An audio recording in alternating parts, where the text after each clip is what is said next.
Hello, Joe here from Infiniti of Tacoma. Today I'm going to tell you about this awesome 2019 Toyota 86, one of my favorite handling vehicles. This was designed for one reason, to be one of the best handling affordable sports cars you can buy, and I think Toyota definitely achieved that goal. And they just didn't have Toyota's help. This is a love child, a combined effort from Toyota and Subaru. It does have a lot of Subaru components in it, specifically that lovely little 2-liter flat 4, wonderful engine. So this was made in conjunction with Subaru, and before it was called the Scion FR-S. And what happened is, unfortunately, Scion was not doing well as a brand, so Toyota took it behind the woodshed and was done with the Scion brand. But the FR-S was too good of a vehicle to kill with Scion, so it lives on as a Toyota 86, paying homage to the I think it was called the original was called the Toyota AE86, maybe also the Altezza, if I remember correctly, which was basically a small rear-wheel drive sports car, but it became very popular. In fact, it became a cult, kind of cult classic, because it became, it was known as a very good drifting vehicle because it was lightweight and really quick, a wonderful handling car. And I think one anime series that kind of really brought it to light was, I think it was called Initial D. I guess I'm getting kind of esoteric with you guys, but I guess if you're interested in buying a vehicle like this, you'd probably be interested in, knowing about some of the inspiration.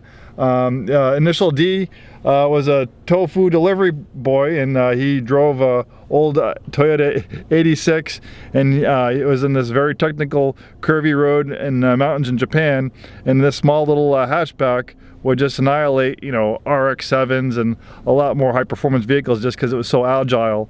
And that's exactly what this is. This is not, a 400 or 500 horsepower beast, but it's just as much fun to drive, I think. I drive, fast cars, slow cars. In my line of work, I've been in the car business 25 years. I've driven all sorts of cars. And really, when it comes to handling fun, you get on a curvy road, this thing's an absolute joy. And the thing I really like about it versus the 650 horsepower Corvette Z06, I did a video on earlier, which went sideways on me, not even trying to go fast, it's just cold outside, little slick road, high performance tires, 650 horsepower, 650 pound-feet of torque. I gave it a little too much throttle, and the thing just went sideways on me in front of a 5 police officer. Luckily the cop didn't see it, or was a pass, I don't know, I got lucky there. Not the case with this one. This one obviously can get you in trouble, but the whole idea about this vehicle, it's balanced near perfect 50-50 weight distribution. You have an engine that makes about 200 horsepower, so it's enough power to be fun, but not enough power to overpower the chassis. So this thing's not going to do lightning fast reactions like that Corvette or Viper or other high-performance front-engine rear-wheel drive vehicles like a high-performance Mustang or Camaro, where you have the stability control set up, off. You're going around a corner too fast. Next thing you know, you're in a ditch. This car is a lot more forgiving, so if you're doing high-performance driving, you're going around corners too fast, this thing starts to lose traction, it's going to tell you, it's going to give you a little bit of warning so you have the chance to correct. So maybe one day if you want to graduate into higher-performance vehicles, this would be a good stepping stone to hone your driving skills. I think I have pretty good driving skills. I'm not a race driver, but I've been driving all sorts of cars for years and years, and I'd be happy to spend the rest of my life driving a car like this because it's just so much fun to drive. This one's in beautiful shape, clean Carfax vehicle, 2019, 17,566 miles. This one has the automatic transmission with paddle shifters. I prefer the manual myself, but maybe if you're in stop and go traffic, you're not too keen on learning to drive a manual, this is still a lot of fun.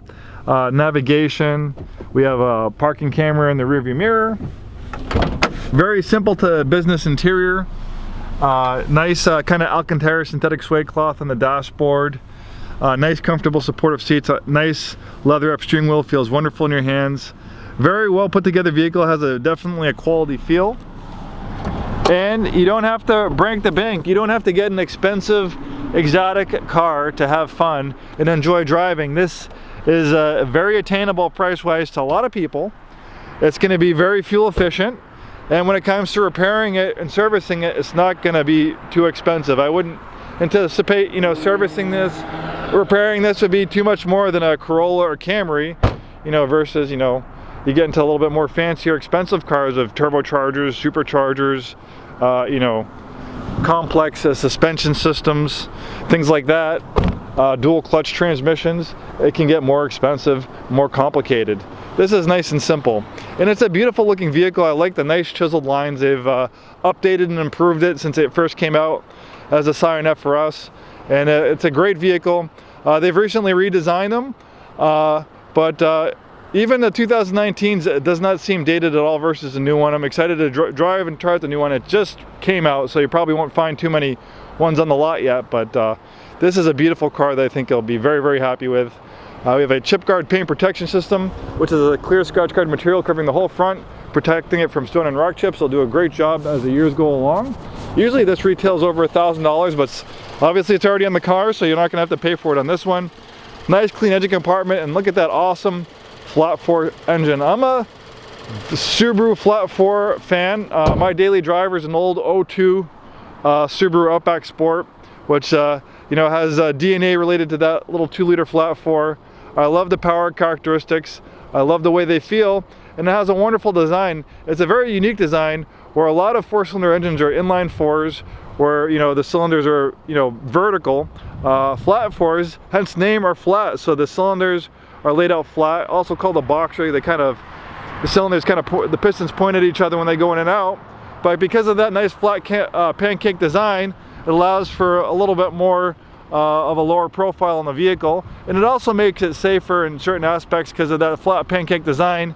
And certain frontal collisions, the engine's with breakaway engine mounts, the engine's actually able to go underneath the vehicle in certain impacts versus into the passenger compartment. With some other engine designs, it's a little bit harder to have that breakaway system.